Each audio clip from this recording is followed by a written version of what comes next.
Hey there, I'm Lee Ullman here with some big news from the National Young Farmers Coalition. We're partnering with Heritage Radio Network on a special season of The Farm Report.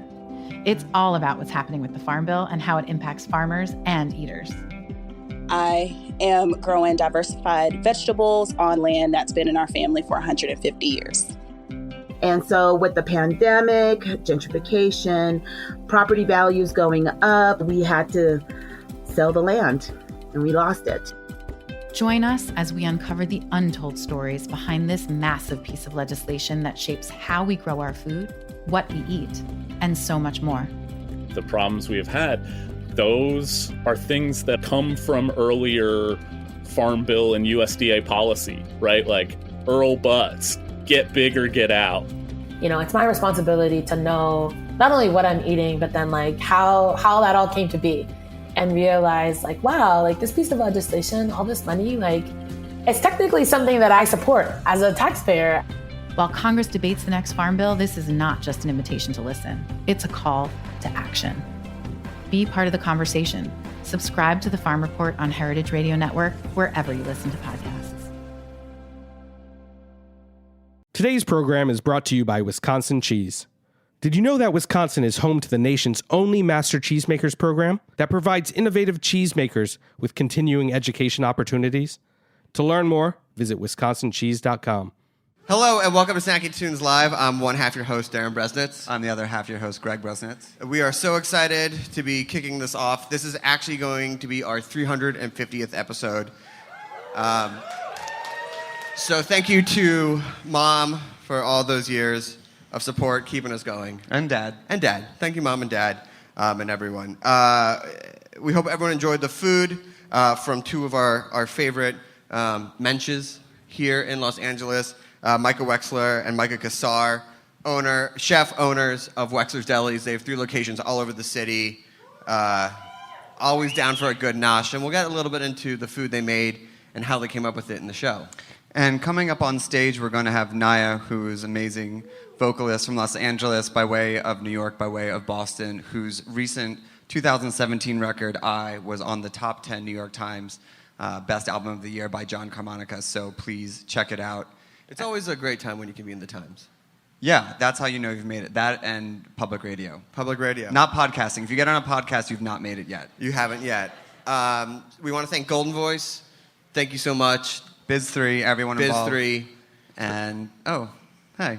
Hey. And yeah, and Kong also for all of his help. Yeah, shout out to Kong, who's you'll meet him a little bit later during the, Yeah.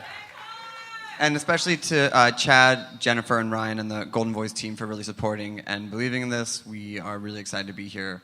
We hope we don't let you down. So sit back, relax, and here we go. Snacky Tunes Live at El Rey Theater here on heritageradionetwork.org. We talk about food, we talk about music, with musical dudes, finger on the pulse, Snacky Tunes.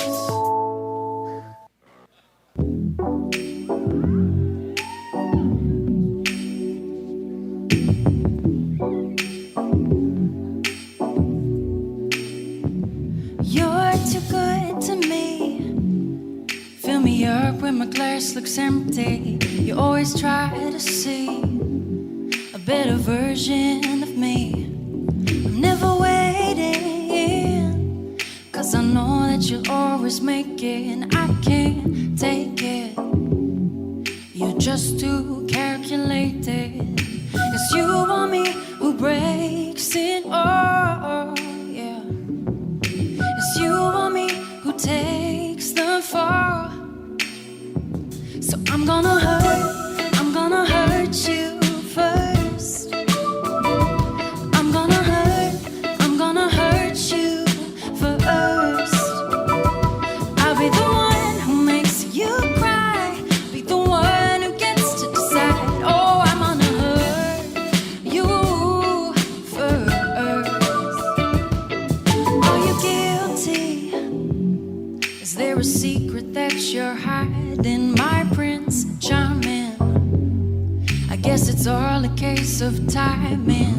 Can you blame me for protecting myself, baby? You're too perfect, too perfectly orchestrated. It's you or me who breaks it all, yeah. It's you or me who takes the fall. So I'm gonna hurt you first. I'm gonna hurt you first. I'll be the one who makes you cry, be the one who gets to decide. Oh, I'm gonna hurt you first. Oh, gonna make you cry, gonna say goodbye, gonna make you cry, ooh, every night. Oh, I'm gonna hurt you first.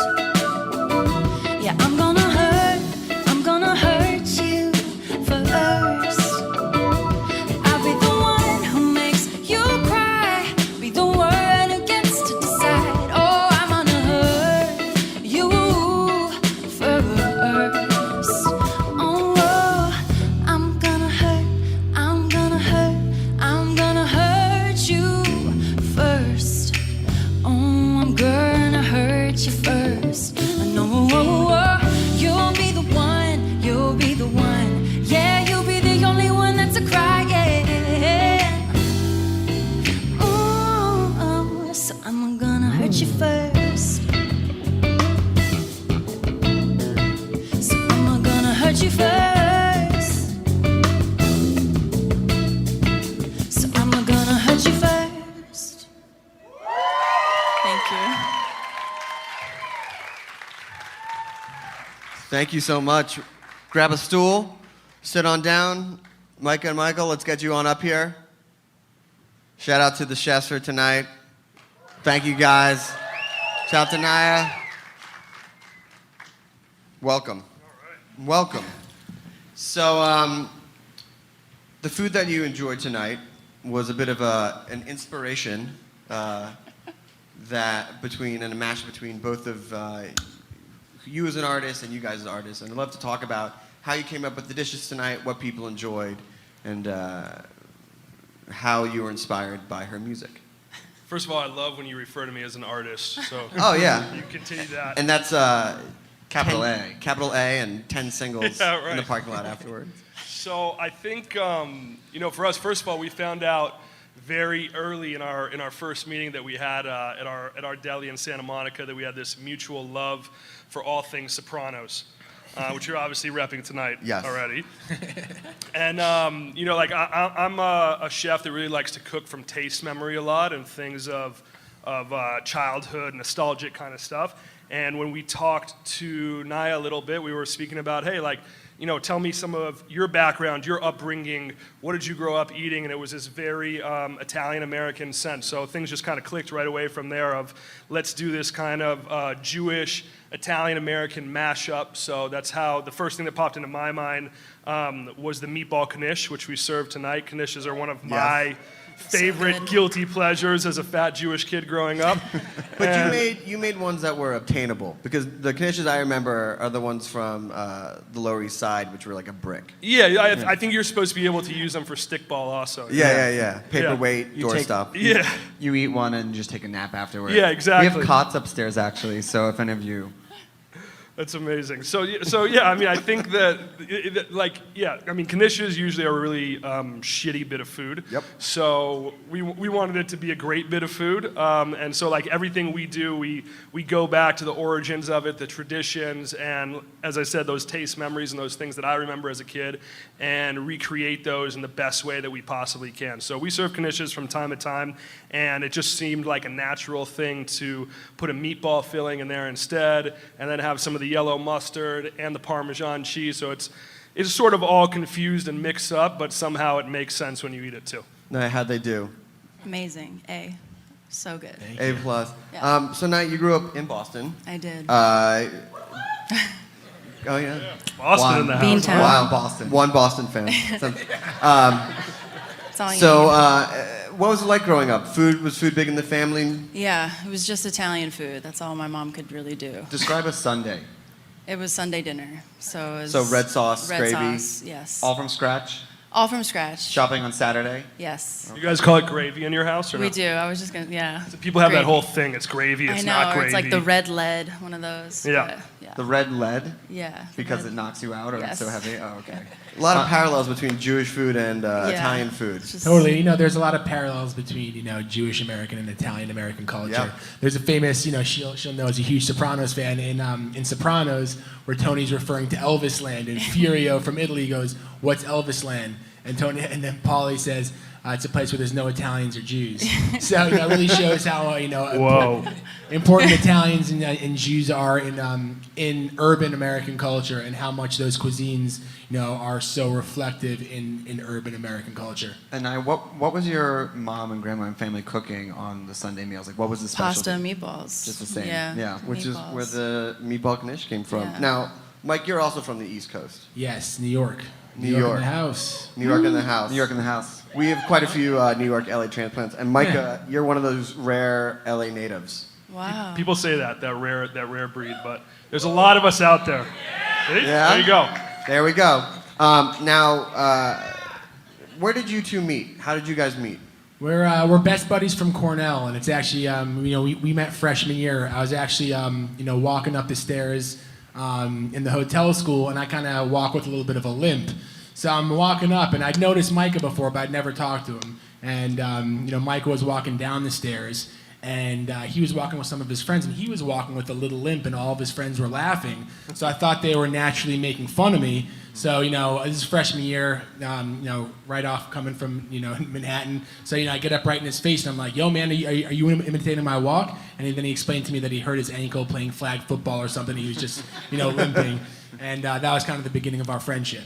And you guys were at Cornell, which is one of the most prestigious hospitality schools. Were you there for service, for culinary, or what side of the equation? Yeah, the food and beverage, restaurant, cooking, hotel, hospitality management, yeah. And Naya, you came to New York before you came to LA. What brought you there? I went to New School, the Jazz Conservatory, for a little bit. That's nice. Yeah. And then what brought you out? No, it is. New School's really awesome. It's good. It's Yeah. good. Did you like hanging out in New York? Yeah, of course. I went to like an all-girl Catholic school growing up like right outside of Boston. So getting to New York, where there are like kids with pink hair smoking cigarettes, I New was like, School is like the exact opposite of Yes. Catholic. Because when girls. people think of dangerous New York, they think of pink hair and just cigarettes and nothing else. I've never seen that before. Yeah. My mom was like, oh God. And so then, what brought both you guys out to LA? I mean, Micah, You're the native. you're the native. So you already knew what was going to bring them out. LA landed on me. Yeah. Yeah, but both of you, what drew you to the West Coast? You know, just after college, you know, going to college in New York as well, growing up in Manhattan, I just wanted to switch it up. I had an opportunity to work for Wolfgang Puck, and I, you know, heard at Spaga Beverly Hills. I'd heard so much about him, and moved out here and took advantage of the opportunity. True story is he was also chasing a crazy girlfriend. But isn't that the way that most, I mean, just to show off to the audience, how many people move somewhere because of someone they were dating and they're not dating them? I moved out for my beautiful wife. Oh. Where is she? Hey, we're expecting our first child. It's going to be awesome. Aw. LA baby. And then Naya, what brought you out to? Kind of the same. There were a lot of producers and writers out here I wanted to work with and love a little bit. Oh, yeah. Yeah. Love will get you 3,000 miles. And what was it in both of your careers? There's, you know, a decision where you're like, I'm just going to go for it as a creative and an artist, capital A. Capital A artist. What was it in Naya, in your career as a musician and for you guys as chefs that like really were like, this, Yeah, when we're did it just going? flip from being like, I'm passionate about music to I'm going to be a musician? I think it was when I moved to Los Angeles. I think I really wanted to go for it, and I knew a lot of the industry and the labels, and a lot more of the producers were out here. So, just left all my friends and family and moved out here by myself. So. And what about you guys? Now, when did you guys decide that you wanted to go into business together? You know, in college we always cooked a lot together. We did like fraternity formals together. We would cook at. I'm sorry, we would cook at some of the most disgusting fraternity formals. 1 second, you're gonna breeze right past that. Fraternity formals? Yeah, we would cook at these fraternity formals, you know, in these trash kitchens. Oh, and I'm sorry, you're still breezing past it. What's on the menu for fraternity formals? We would like, you know, No, we do want to know. We would, Prime rib, rum baba, we would pull out pâtés, 1920 terrines. stuff. They didn't even know what they were eating. It was insane. That's amazing. Yeah, I mean, all made we from scratch. were in college and we would each walk home with like $500 in our pocket. That was drinking money for like a month. It was great. A month. Sure. Upstate New York beers. Oh yeah, are cheap. sure. Yeah. I'll have one pitcher and one cup, please. Yeah. So you guys are cooking together. Yeah, so then, we talked about it. Micah, he worked at some of the best, then after we graduated college, we both decided to move to Europe together, and we worked in Spain and Italy for a year together. So, we kind of talked a little bit more about that. And then kind of all came full circle. We opened up a Middle Eastern restaurant called Meze in 2011. Unfortunately, it was only around for a few years. And we've been business partners. Chris was there. He was in the corner there somewhere. Yeah. There he is. Thank you, Chris. Yeah. And then we opened up Wexler's 4 years ago in Grand Central Market. And yeah. Now, when did you decide that you wanted to be a chef? Like, when did it go from cooking at frat formals? Yeah, when did it go from prime rib? Me personally, I'm actually Micah, when did you go? I know you're the face of the business. You're the front guy. I thought you were talking to me. No. When did you decide that, like, instead of just like cooking at home, like serving up these dishes, that you're like, oh, I'm actually going to go into it and be a chef? I mean, for me, it was actually when I was a kid. I had my first restaurant job when I was 15, and that was kind of a summertime thing just to get into it, and fell in love with it right from the get-go. And I think when I think about it now, there's sort of this difference between the love of cooking and the passion for doing it, and the sport of cooking in a restaurant, and they're really very different things. And it took me a long time to figure out how to put that into words, but it really is.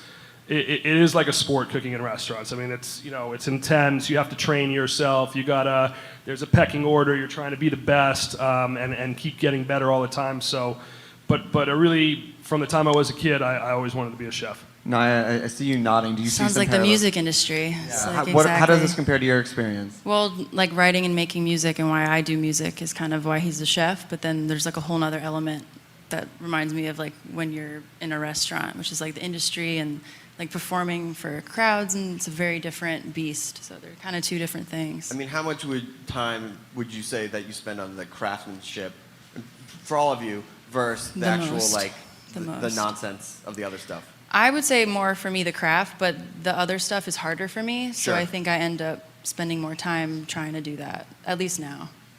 And then This is really hard for me, sitting on the stage. No, of just course. talking. No, I know. You're doing great. You're doing great. You're doing great. You're doing great. Naya actually has a fantastic Instagram, but claims to not know how to use it. Oh yeah, but somehow has these amazing videos and pictures and everything else. I'm trying. So, in some of the same parallels in like crafting a song or coming up with a recipe, like how do you guys start digging into that? Like when do you start, now that you're sort of established, now that you're here, now that you're, when you start thinking about something like a new project, where do you go? How do you start prepping? I mean, for me, I think, the genesis of ideas comes from different places. It's not the same every time. Sometimes I can wake up in the middle of the night and have something that's in my head. Sometimes it's like, okay, I know I want to do this next. Let me start, getting my creative juices rolling about that and figure out what that means. I never really know where it's going to come from, but once it starts, then I think there's a very methodical process that I go through to give it shape and to breathe life into that idea. Because, to me, like, everybody comes up with ideas all day long, but the real difference is are you going to be able to actually birth that idea and see it happen and see what goes on with it? Yeah, and for crafting a song, I mean, where do you start? I mean, it's kind of the same. I would say, which is similar to what he said earlier, like nostalgia is really important to me, of I just have to make something that can resonate now, but also still be timeless. So I think subconsciously that's always in the back of my head. But it's the same thing. I don't want to ever be redundant. So you kind of have to always think of new things, and movies, just being around, seeing some crazy weird lady will inspire a song. The crazy weird lady song in St. Louis, right? Totally. Now I know we're in LA, and I know that Delhi is so prominent here, but we got to throw it out because we do have some East Coast representatives. In the eternal battle of Delhi, I know, Langers versus Katz's. I mean, in Langers versus Katz's, if I'm taking Wexler's out of the equation. Oh, obviously Yeah, Wexler. no, this is second and third But for place. places This that, is second and third. If I were to choose between delis that don't cure and smoke their own meat and fish in house, of those, It A makes little difference. shade on the I side would go with- tonight. yeah, if we're gonna go with those, then I would go with Langers. Even as in Yeah. New York, I would say Langers. Oh. Actually, I just have to say, real talk. The only people who cure their and do everything in house in LA Yeah, it's is crazy. Wexler's Deli. That's so Everything crazy. from scratch. A lot of respect for that. Okay, we have one for Langers. One for Langers. Is anyone going to pick Katz's so we're going to have a tiebreaker? No. Oh, No. all right, fine. So this for me is a really simple one, and it is Langers, but there's a reason. So I don't have necessarily a loyalty because I'm from LA, but when I look at this kind of stuff, I really assess it in a very scientific manner. Okay, so here's the approach. This is the same approach I took when we crafted the Wexler's Deli OG, the pastrami sandwich. Right. So there's 3 elements to the sandwich: pastrami, bread, and mustard. Nothing else. So each one of those elements had to be obsessed about and made perfectly to stand on themselves, but also perfectly to balance with each other. So when I look at that at Katz's, okay, the meat is actually pretty good at Katz's. 125 years. Pretty good. Yeah. Okay. It's pretty Okay. good, okay? The bread is horrible. Oh. Yeah. And it comes from this bakery, Pector's, that does a very, you can tell I've gone Oh, deep. you thought about You can't trust anyone. He was here. waiting for this They do a question. very shit job at making bread. And then the mustard is just, it's not what I like in mustard. It's not really that great. Langers has all 3 of those things are great, and they all work well together. So that's why it's an easy answer for me. So we got 2 for Langers. I mean, I lived across the street from Katz, but I would say Langers too. Okay. Yeah. Can we hear another song? Sure. All right. We can hear another song. So Clear Where's the my air a bit. band? clear the air. All right, Naya, we got another song. Would you want Yeah. to introduce us as the band comes back down? Sure. This song is called Day and Night. Ooh, great. Yeah. Awesome. It's a Here very we go. beachy California vibe. Naya, day and night here on Snacky Tunes Live, heritageradionetwork.org. Cats. Poor cats. Poor Katz's.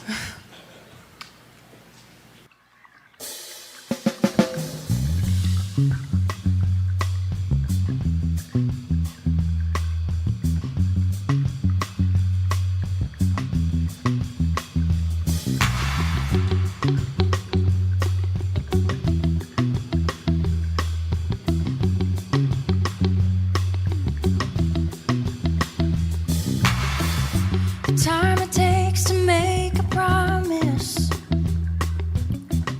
the time it takes to feel it's solid, and I can and I can and I can only fantasize. Oh, I'll be a girl anytime, any place you like.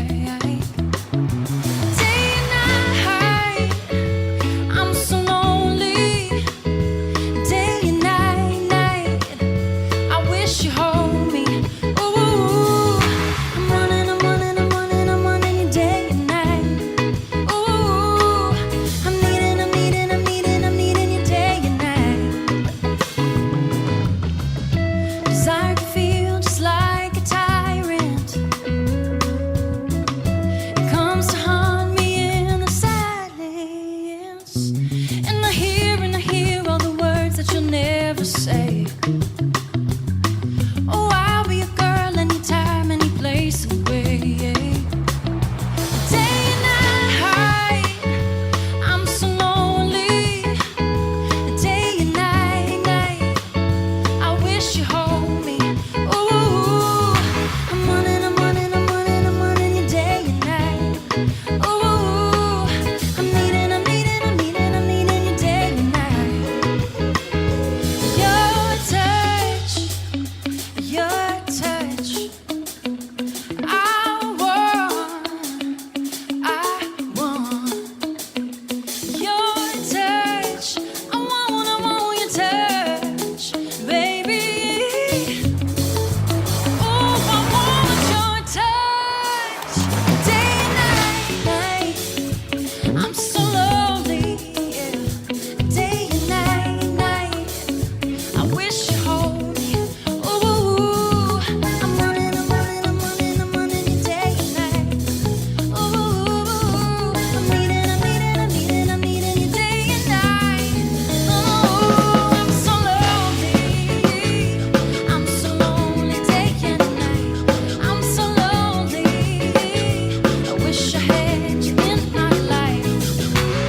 Awesome.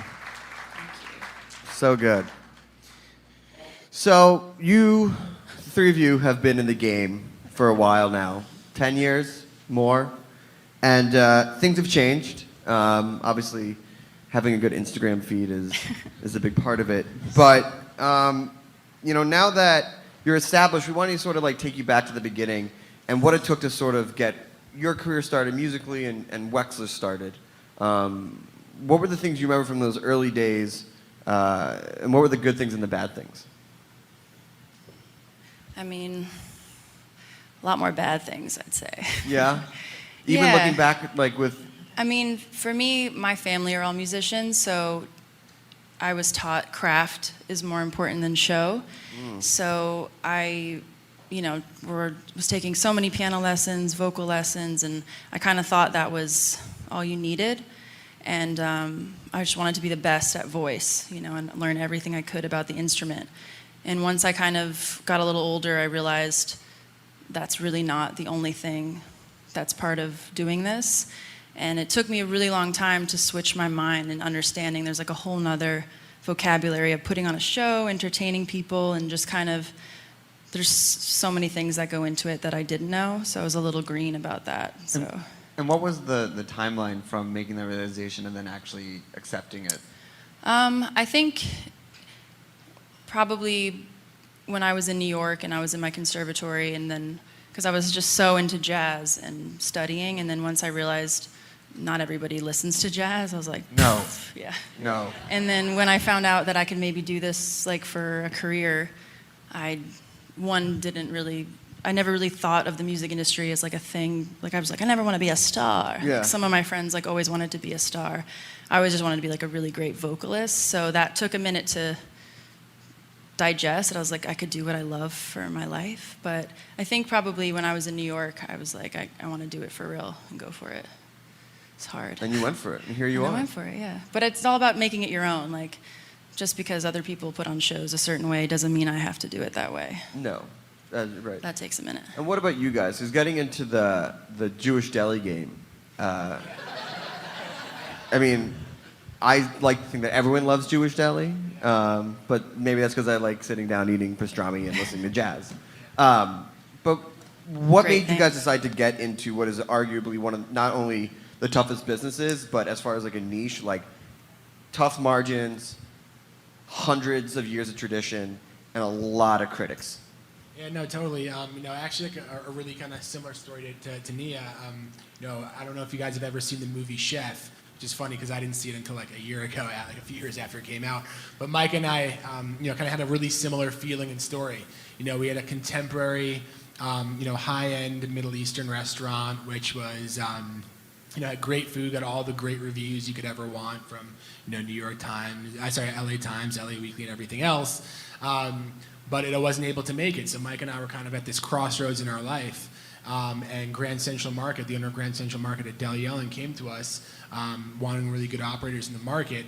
And, kind of just came to us right away that we just wanted to just kind of put our soul right on the plate. And that was it. No bullshit, no interpretations of this, no kind of, spins on this. We just wanted to kind of strip away all that and just try to make the best house-cured, house-smoked Pure meat artists. and fish, Pure artists. we possibly could. And it was amazing how well people reacted to it right away. And, I remember 2014 when we opened, everyone was thinking it was like so revolutionary when we were just kind of taking food back to its roots. And kind of all the other things that Nia said, we kind of learned, in school where you can't really learn, that much about business, even though they say you can. But, you think like, hey, if I make great food, I have good service, everything will be perfect. But as we know, there's restaurants that have good food, have good service that go out of business every single week. So, there is a lot of branding that goes in. Sure. There is a lot of tapping into people's emotions that are going in. And kind of for Wexler's opening up at Grand Central Market, I think it was the right concept, at the right time. What emotion are you tapping into? I think that there's a couple things. One is just back to that nostalgia word again, just people's emotions for, sometimes it sounds somewhat cliche, but simpler time, a simpler way. There's so much now that we're inundated with, and there's something really nice about being able to stop for a second and partake in a childhood memory as an adult. And I think that can be a very powerful emotion. And we have that all the time. We'll have people who will come to us of all age groups of like, man, I sat down at your counter, I took one bite of that bagel and lox, and it brought me back to growing up in New York, Chicago, Boston, wherever, and my grandmother's table, and then I heard the music, and the whole thing was just like beautiful and all came together. So, food and music are two mediums that have a really unique ability to do that, to kind of instantly just sort of smack us in the head and transport us to another time in our life that not everything can do that. So that when you can achieve that, and when we can achieve that in food, that's a very special thing. Yeah, I mean, both the food that you make and the music you make definitely has this transcendental quality that really taps into like a different time and allows people to take a moment and really enjoy it. And one of the things that we have found from that is that there's a lot of influences that you see in your food. I mean, obviously, you have the New York and the LA influences, but I think in both the foods you make, and we touched on them before, are the Sopranos. Now, you can't see Naya's tattoo, but it is the hardest tattoo. Yeah, it's literally just Tony Soprano's name. It's so hard, and I remember after we met, we were like, that is so tough. But I want to talk to you about the Sopranos because it actually goes deeper than just sort of the cultural references. How did that show inspire both your music and your food? I mean, it's definitely going to probably inspire my next album a bit more. Yeah. I think we're going to go a little bit more Italian with my music. But I guess just because it reminds me of my family minus the mob, I hope. But it's all food and the music. I think the music supervisor, Michael Carbonara, which is my favorite dish too, is one of the best music supervisors. So it's so great. I don't know. It's like my family. Makes me laugh. And you guys? I mean, I don't think we've had a meeting where you haven't quoted the show.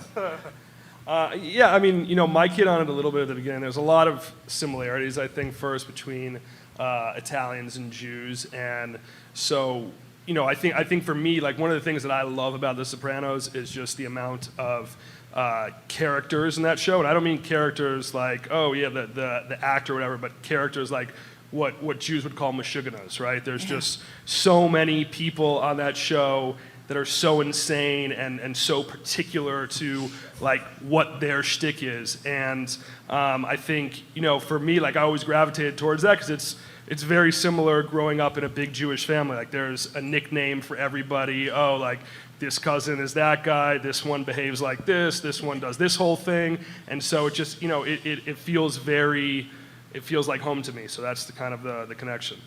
I mean, you both talk about food and music, and I'm curious when you're kind of setting the stage for Wexler's and like what you're playing in the restaurant. What songs, are there particular songs you play before service or during service or end of night that kind of really wraps it all together as your anthem? Right. I mean, we play a little bit different music in, Santa Monica versus downtown because of the clientele. Oh, really? But can you expand on that? Yeah. I mean, I'm a huge fan of hip hop. Obviously, like our motto is "Hey, hey, smoke fish every day." Yes.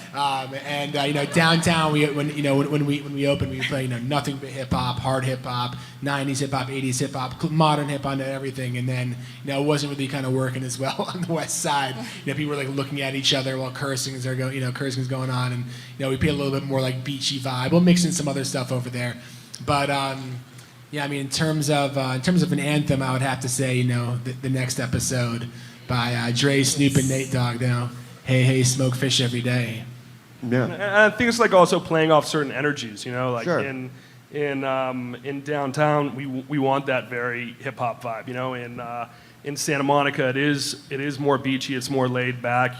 Chili Peppers play best over there. It's just a different energy that it puts on. Nothing like a nice chill pep. No, it's tough on a Santa Monica afternoon to really enjoy some pastrami. It's tough. Says bumping, the guy from New York. It's tough bumping Mob Deep in Santa Monica when there's some guy named Merle with an attitude eating corned beef. Have you tried? Do you know Merle? I've tried. We've tried. He tried to return the song along with the sandwich. Oh. No one crosses Merle. And now, when you're writing, any snacks, any food that are in the studio or like in your creative space? It kind of goes, it varies, but I have an iPad that only has the Soprano series on it, and Okay. I'll just like start my day and like put it on. So it's kind of like white noise for me. Yeah. Awesome. And then any snacks when you're in the studio? Like, what do you drink? What do you eat when you're recording? It really varies. Sometimes I don't eat at all, and then other times there's like, but it's probably like a lot of tea or wine. Yeah, a lot of wine. Yeah. Glass of Too wine, much glass wine. of tea. Yeah, pasta. So, you know, you guys have done so much, but what I love about the three of you is that you're always looking to the future and to the next project and things like that. So what's on the horizon? What's coming up for projects from all of you? I mean, for me, I'm just starting to write my new album. Can you give us any details? It's gonna be more soprano-y, I guess. I want to shoot all the videos in Italy, maybe. Just go for it. If one must. If one must. Yeah. And for you guys? Actually, I don't know if I'm supposed to talk about it, but we've been talking with Elon Musk a little bit about possibly doing a Wexford on the moon. So okay. We'll see what happens. Nice. A really fast way to cure that pastrami, right? Well, we want to thank you guys, and we want to have another live song. Cool. This is Naya here on Snacky Tunes, and coming up next, we got a little bit of game. Yeah, we have an audience participation segment. So if you're feeling bold and you think your taste buds are strong, get ready to raise that hand. Oh, man. Yeah. All right, so we have another song from Naya here on Snacky Tunes, live on heritageradionetwork.org. We're going to try something for fun now. Just for you guys.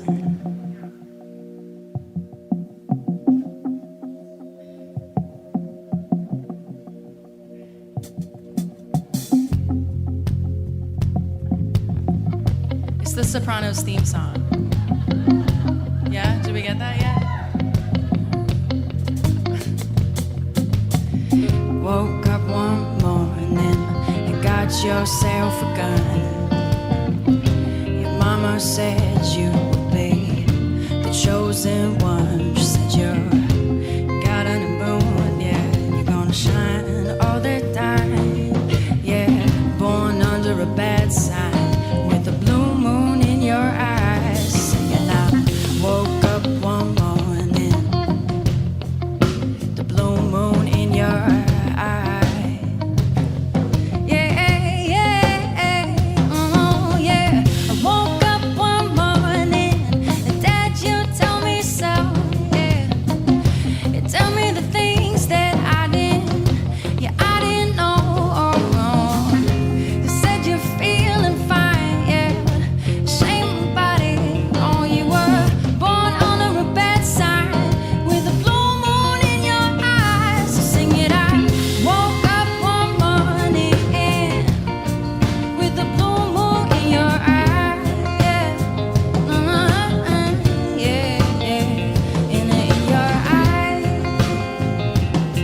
That's all we did. Oh, yeah.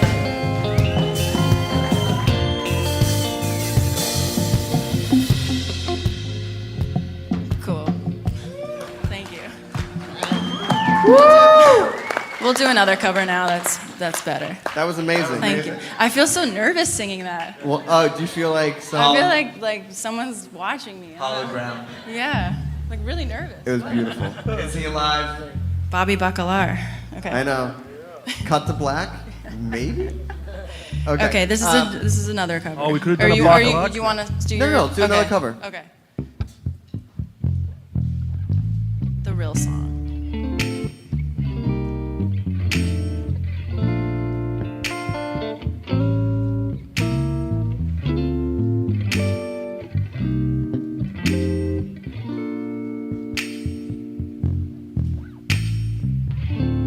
Sitting here with my tears, all alone with my fears. I'm wondering if I have to do without you.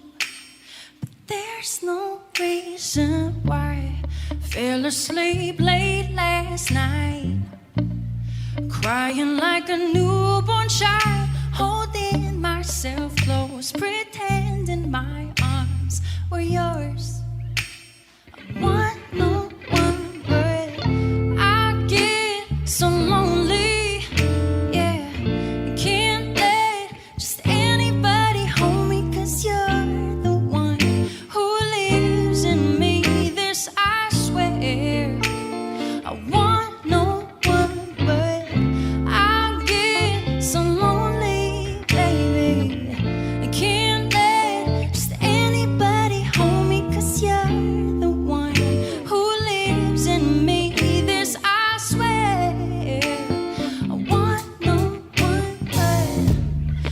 I still remember the day. In fact, it was the third Monday you came along to be the one for me, yeah.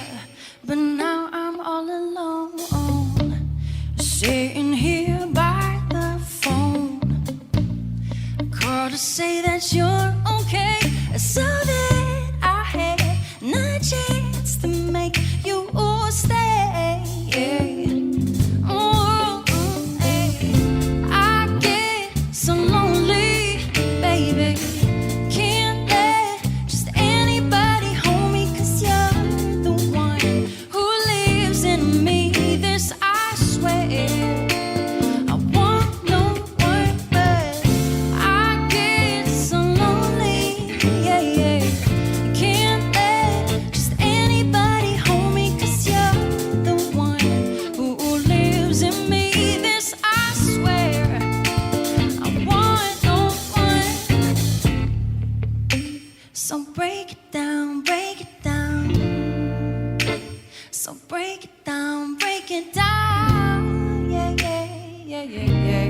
No, no, no, no, no. Yeah. Yes, I know that you know that I get so lonely without you, you, you, you, you, you, you, you. Now I know, baby, I get so lonely, baby. I can't let just anybody hold me, 'cause you're the one who lives in me. This I swear. I want no one but I get so lonely without you. I can't let just anybody hold me, 'cause you're the one who lives in me. This I swear. I want no one but if you want it, let's do it. Ride it, my pony, my saddle's waiting. Ride it, jump on it. If you want it, let's do it, yeah. My saddle's waiting for you, yeah. My saddle's waiting for you. Oh, I want no one but with all my heart. I love you, baby. Stay with me, and you will see my arms will hold you, baby. Never leave, 'cause I believe I'm in love, sweet love. Oh, it's got me calling out your name. I feel no shame, I'm in love, sweet love. Oh, don't you ever go away.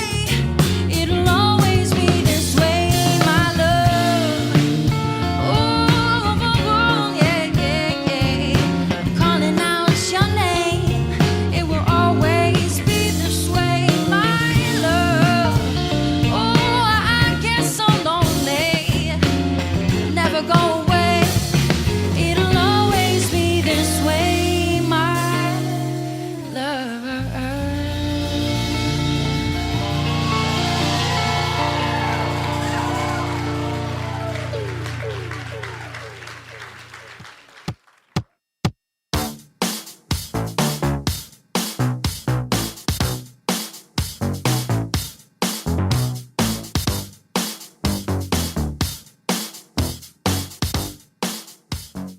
Today's program was brought to you by Wisconsin Cheese. What do you think of when you hear Wisconsin cheese? For me, I think cheese curds. Delicious, fresh and squeaky cheese curds. Or deep fried cheese curds. Cheese curds literally any way, anytime, any place. I think about Andy Hatch and Upland's Cheese, the farmstead cheese company behind Pleasant Ridge Reserve. I think of delicious stinky Limburger and its long storied history. I think of Dunbarton Blue, made by master cheesemaker Chris Raleigh. I think of Ross Grand Cru Surchoix, which was named 2016's World Championship cheese, and Sartori's Black Pepper Bellavitano, the 2017 U.S. Championship cheese. Wisconsin produces the world's best cheese, with lush grasslands and a glacial water supply that produce the very best milk. Fourth-generation cheesemakers combine old-world tradition with new ideas and the highest standards to make innovative cheeses that win more awards than any other state or country. To learn more, visit wisconsincheese.com.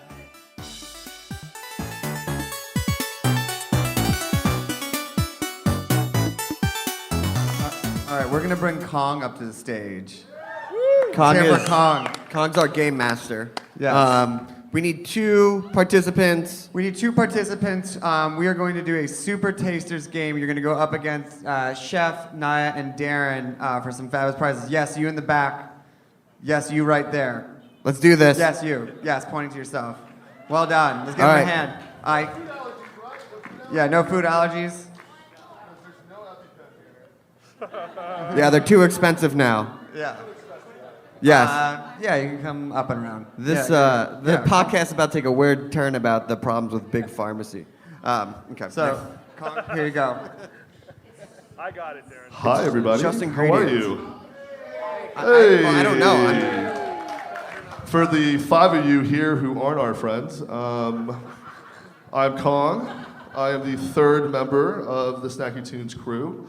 I know what you're thinking. How the hell are these 3 guys so handsome, so balding, and so bespeckled? But, alas, friends. Okay, so, who's coming up on stage? Perfect. Okay, everyone line up here. I will. Just line up and I'll introduce you guys. Okay. So have you guys ever heard of a super taster? A super taster is an actual scientific thing, not something I just made up. But a super taster is a person who they think has more taste buds than the average person. Ergo, very sensitive to taste, especially to the flavor of bitter, which is kind of weird. So we are gonna set up here. We've got blindfolds for everybody. They're going to grab your blindfolds. Where I will explain, guys. I will explain. All good. Okay. So what we're going to do is my lovely assistant here, Shannon, who's also my wife. Darren and Greg aren't the only 2 people on this team that can play up nepotism. I can as well. So I brought my wife up here. So what we're going to do is when it's time, when you put the blindfolds on, we'll hand you guys each a little ramekin of something to smell and to taste. These ingredients, number 1, are all things we got from a regular supermarket. So no weird supermarkets, no farmers markets, so just like your general everyday spot. So they could be anything from a sauce to a spice to a veg to a fruit to a protein. You're gonna taste it, we're gonna ask me a couple questions, and then you're gonna take your blindfold off, you're gonna not peek, you're gonna write down the answers, you're gonna show it to the crowd, blindfold back on, we'll do it all over again. So, we know Chef Micah Wexler here, Darren Bresnitz, Naya, and who are you 2 fine gentlemen? Your name? Emmanuel. Emmanuel. And what do you do, Emmanuel? Just curious if you're not like a chef or like another ringer. Oh, no, I'm actually a music engineer for film scores. Perfect. Do you like food? Yes, I do love food. Okay, good. Because that'd be very weird if you didn't. And you? I'm Brandon. And Brandon, what do you do? I'm a sushi chef. A sushi chef. Oh, shit. So let's be honest. The pressure is really on the 2 chefs up here because these other 3, whatever, they can kind of show up. Okay. What do we got here, guys? What do you guys? Yeah, of course. Taste it, smell it, do all that good stuff. Micah, what texturally tell us like what you're getting? Texturally, I'm getting baby food. If I had to narrow this down, I'm gonna go with pumpkin pie filling. Well, don't say what it is. You have to write it down. Okay. Don't say what it is. That's not what it is, but don't say what it is. What are you getting? It's baby food too. It's baby food as well? Okay, but you know what kind of baby food. Okay. All right, guys. Let's put them down. Let's take off the blindfolds. Let's write down your answers. No peeking, no cheatsies. No colluding with the Russians. Thank you. Trump's in town, you know, got to do that. Oh, boo.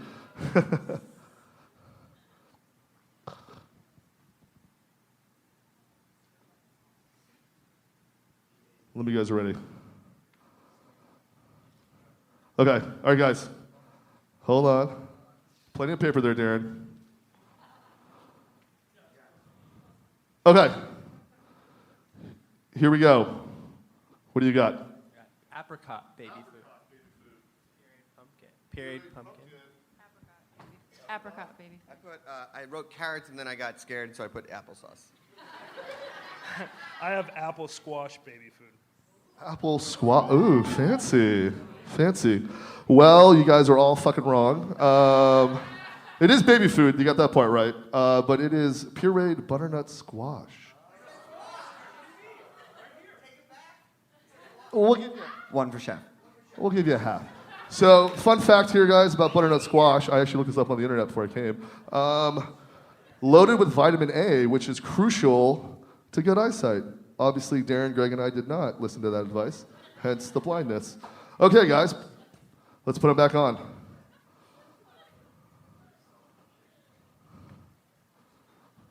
Oh, yeah, just throw it in your mouth. That's perfect. Just get it all in there. All right. Like citrus?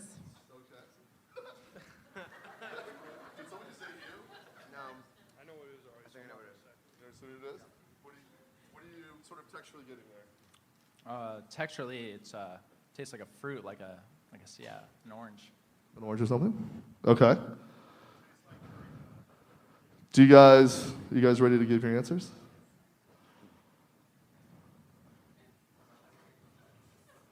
Do you think you can spell this? We'll spell it. We'll try. Try and spell it phonetically. You went to college.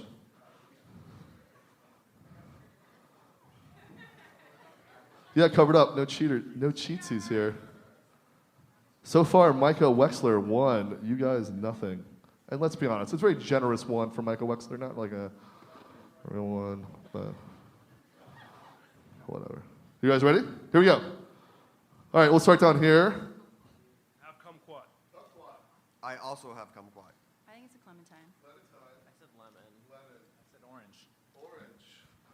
Kumquat wins. Good job, guys. Kumquat, Chinese for little golden tangerine or orange. Kind of weird fruit. It is the opposite. It's called like it's like kind of an opposite fruit. So, as far as most citrus, the rind is bitter and the fruit is sweet. Kumquat's the opposite. So you can eat the whole thing. Sweet rind, bitter inside. Last one. It's got some math. Texturally. Oh, I know what this is because I love it.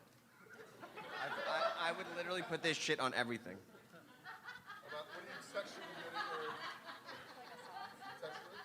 Saucy. It's saucy. Saucy. Saucy. Saucy. Okay. Do you want mine? Darren's taking seconds of the tasting portions. What a pig. Gross. Okay. Write them down, guys. It's okay. Just, take the best guess.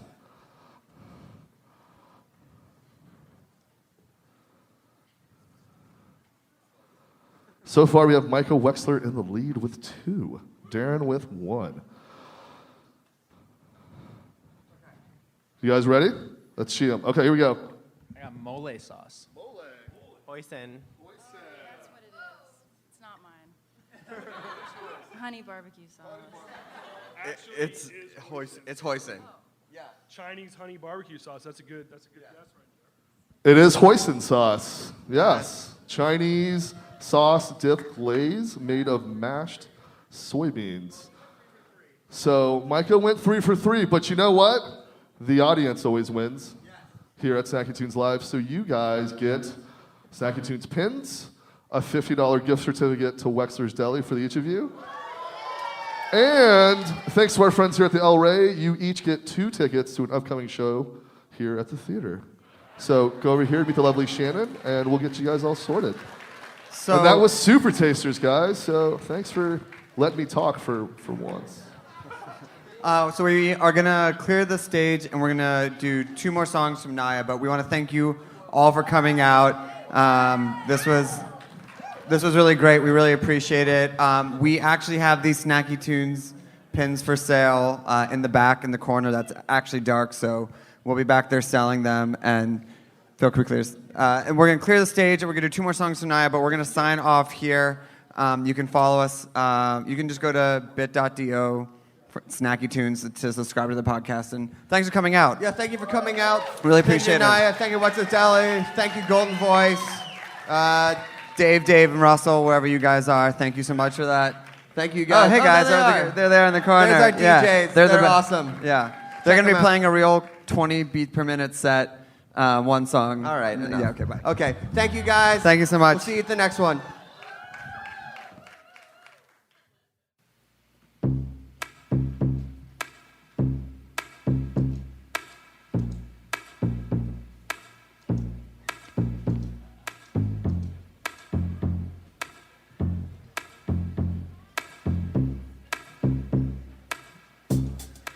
I don't even like your type of pain. You don't even ask me what's my name. We just fit together like wet on rain. Hey, leather jacket waiter, hold the elevator. Some nights I'm like, am I alive? Am I alive? 'Cause you feel like a dream.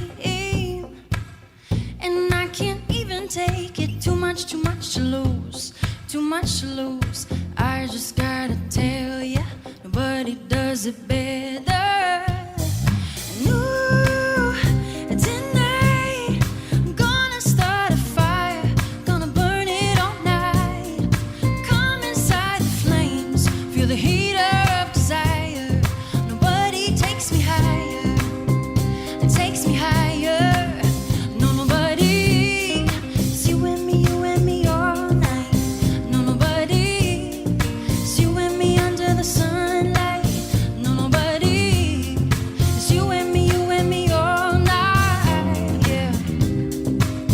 No, nobody. I don't even care what time it is.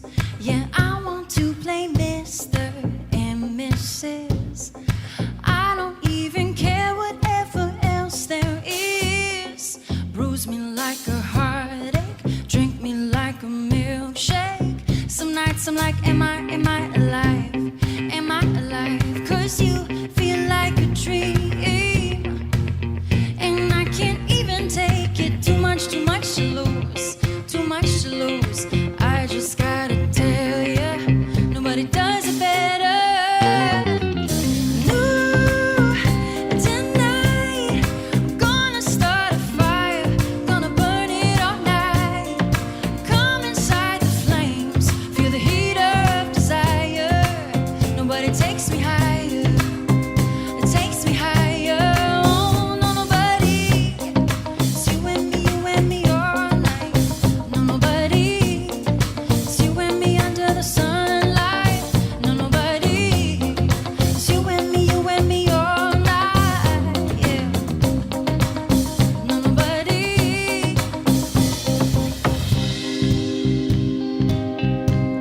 Yeah, you feel like a dream. And I just gotta tell ya, nobody does it better. Ooh, yeah. Ooh, tonight I'm gonna start a fire, gonna burn it all night. Come inside the flames, feel the heat of desire. Nobody takes me higher, takes me higher. Oh, no, nobody. It's you and me all night. No, nobody. It's you and me under the sunlight. No, nobody. It's you and me all night. Yeah. No, nobody. No, I wanna fall in love. No, I wanna fall in love with nobody. Thank you. Thank you. This is my awesome band, Thomas, Iaji, and Dan. We have one more for you, if that's okay. Constantly dissatisfied.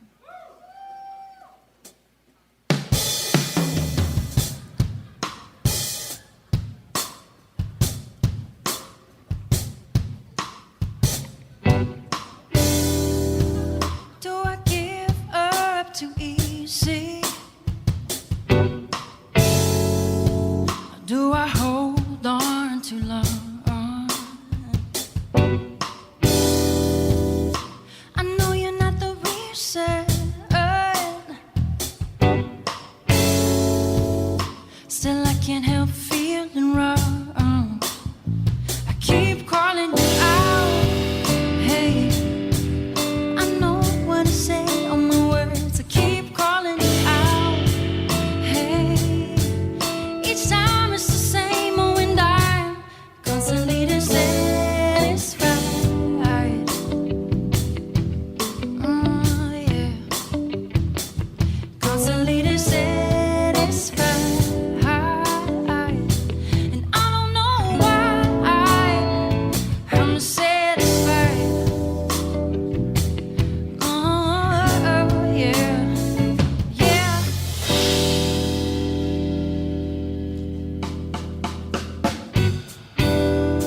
When I try to find a meaning,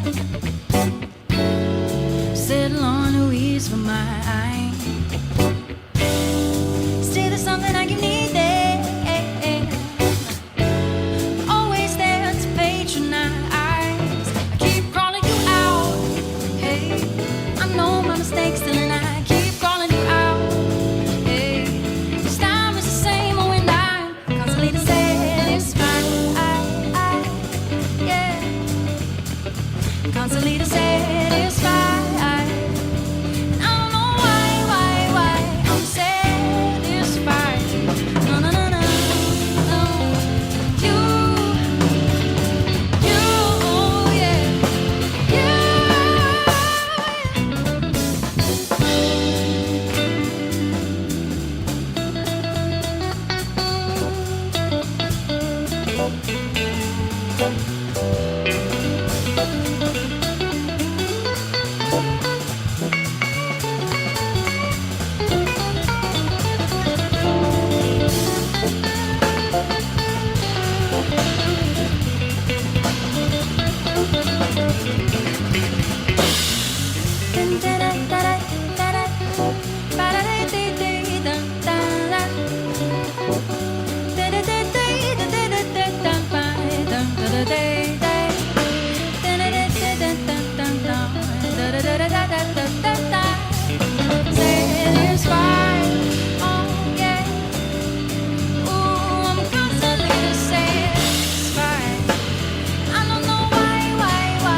Thank you guys so much.